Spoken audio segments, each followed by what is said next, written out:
নমস্কার, আমি Tanushree Mitrapal, reiki master teacher.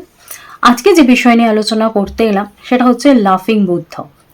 অনেকেই লাফিং বুদ্ধ নিজের বাড়িতে রাখেন, কিন্তু আমাকে অনেকেই ফোন করে বলছেন বা অনেকেই ফোন করে জানাচ্ছেন যে তারা এক্স্যাক্টলি কোন লাফিং বুদ্ধটা আনবে বা কোনটা তাদের পক্ষে ঠিক সেটা তারা বুঝতে পারছেন না। তো আজকে ভিডিও তাদের জন্য, যে যারা লাফিং বুদ্ধ বাড়িতে অলরেডি রেখেছেন কিন্তু কোনো ভালো বেনিফিটস তারা পাচ্ছেন না, উল্টে তারা নেগেটিভ রেজাল্ট পাচ্ছেন।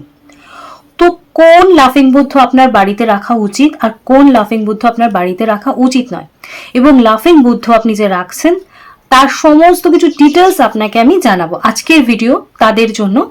তো ভিডিওটা অবশ্য করেই পুরোটা দেখবেন, আর যদি ভালো লাগে তাহলে আমার চ্যানেলটা সাবস্ক্রাইব করে নেবেন, কারণ আমি কিন্তু আপনাদের জন্য প্রচুর ইনফরমেটিভ ভিডিও নিয়ে চলে আসি, যাতে আপনারা প্রত্যেকদিন নতুন নতুন টিপস আমার থেকে পেতে পারেন। তাই আমার ভিডিও যাতে মিস না হয়, তাই অবশ্য করে চ্যানেলটা সাবস্ক্রাইব করে নেবেন, আর ভালো লাগলে বেল আইকনটা প্রেস করে দেবেন যাতে আমার ভিডিও নোটিফিকেশন আপনার কাছে পৌঁছে যায় এবং আমার এই ভিডিও যাতে আপনার মিস না হয়। তার সাথে সাথে বলবো, ভালো লাগলে একটা লাইক করে দেবেন এবং অবশ্য করে একটা কমেন্টস করবেন। আপনার এই লাইক এবং কমেন্টস কিন্তু আমার খুব দরকার, তাই প্লিজ লাইক এবং কমেন্টস করতে ভুলবেন না। আজকে আলোচনা করছিলাম লাফিং বুদ্ধ নিয়ে। ডিটেলসটা জানাবো যে আপনি কোন লাফিং বুদ্ধ কিনবেন। লাফিং বুদ্ধ কিন্তু আমাদের অবশ্য করে সৌভাগ্যকে চুম্বকের মতো টেনে নিয়ে আসে। তো কি করে আমরা বুঝবো? দেখুন, লাফিং বুদ্ধ যখন আপনি কিনবেন অবশ্য করেই আপনাকে খেয়াল রাখতে হবে যে লাফিং বুদ্ধটা আপনি কিনছেন বা আপনার বাড়িতে অলরেডি রয়েছে, সেই লাফিং বুদ্ধর পাশে বা হাতে যে থলিটা থাকে সেটা যেন ভর্তি থাকে। সেটা যদি খালি থাকে তাহলে কিন্তু সেটা অবশ্য করেই বাস্তুর জন্য শুভ নয়। আর 2 নম্বর পয়েন্ট হচ্ছে, সেটা যে ভর্তি সেটা যেন বাইরে থেকে দূর থেকে যেন দেখা যায় যে তার পুরো ভর্তি রয়েছে। 3 নম্বর বলবো যে আপনার যে মেইন ডোর, সেই ডোরের সামনাসামনি আপনি রাখতে পারেন লাফিং বুদ্ধ, যাতে আপনার বাড়িতে যখন কেউ প্রবেশ করছে সে যেন সেই লাফিং বুদ্ধটা দেখতে পায়। যদি দেখতে পায় এমন পজিশনে আপনি রাখতে পারেন বা প্লেসমেন্ট করতে পারেন, তাহলে আপনাকে মাথায় রাখতে হবে যে কোনো ব্যক্তি আপনার বাড়িতে আসতে পারে, কিন্তু তার যে নেগেটিভিটি, সেই নেগেটিভিটিটা কিন্তু অবশ্য করে সেই লাফিং বুদ্ধ অ্যাট্রাক্ট করে নিচ্ছে, টেনে নিচ্ছে, সেটা রিসিভ করে নিচ্ছে এবং আপনার বাস্তুকে ক্লিন রাখছে। কারণ আমাদের বাড়িতে যে ব্যক্তি আসুক সবাই যে ভালো সেটা তো নয়, নানা রকম ব্যক্তি আমাদের বাড়িতে প্রবেশ করতে পারে। তো সেক্ষেত্রে তার যে নেগেটিভিটিটা সেটা কিন্তু লাফিং বুদ্ধ বুঝতে পারে এবং তার যে নেগেটিভিটিটা সেটা রিসিভ করে নেয়।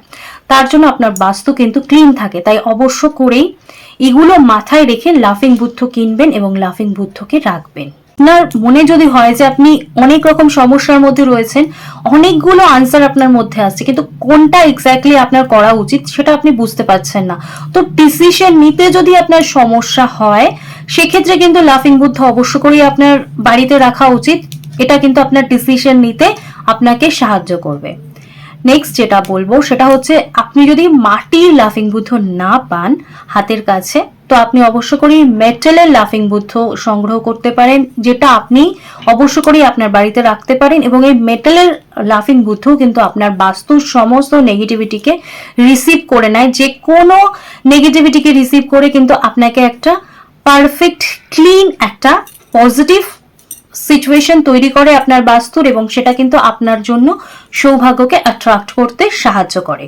যদি আপনি সন্তান প্রাপ্তি চান বা আপনি সন্তান চাইছেন আপনার, তাহলে কিন্তু আপনি আপনার বাস্তুতে বা আপনার বাড়িতে আপনি লাফিং বুদ্ধ নিয়ে আসতে পারেন।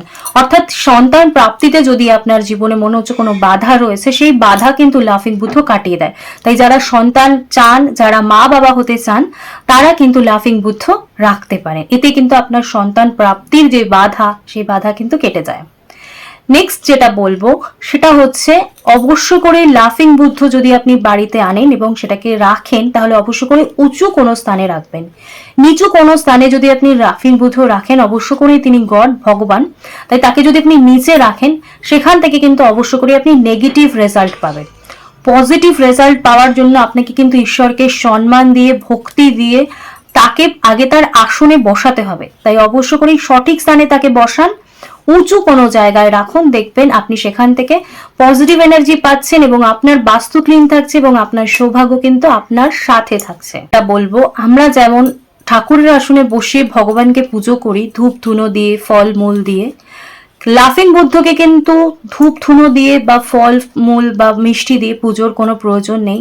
আপনি ঈশ্বরকে মন থেকে ডাকছেন, স্মরণ করছেন, তার পজিটিভিটিকে আপনি ফিল করছেন, তার এনার্জিকে আপনি ফিল করছেন, সেটা কিন্তু সব থেকে বেশি দরকার।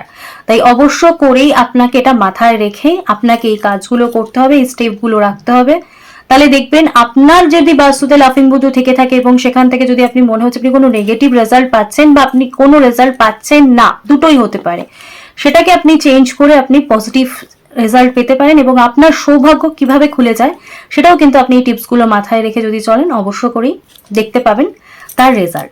তো আশা করি আজকে আমার ভিডিও বা আলোচনা আপনাদের ভালো লাগলো। যদি ভালো লাগে তাহলে অবশ্য করেই আমার ভিডিওটা একটা লাইক করে দেবেন এবং কমেন্টস করে দেবেন। আপনাদের এই লাইক এবং কমেন্টসটা কিন্তু আমার খুব দরকার। আর যদি আমার ভিডিও ভালো লাগে, কারণ আমি কিন্তু প্রত্যেকদিন আপনাদের জন্য ইনফরমেটিভ ভিডিও নিয়ে চলে আসি, তাহলে আমার চ্যানেলটা সাবস্ক্রাইব করে দেবেন। কারণ আমার ভিডিওর যে নোটিফিকেশন সেটা পাওয়ার জন্য চ্যানেল সাবস্ক্রাইব করা এবং বেল আইকনটা প্রেস করা খুব দরকার।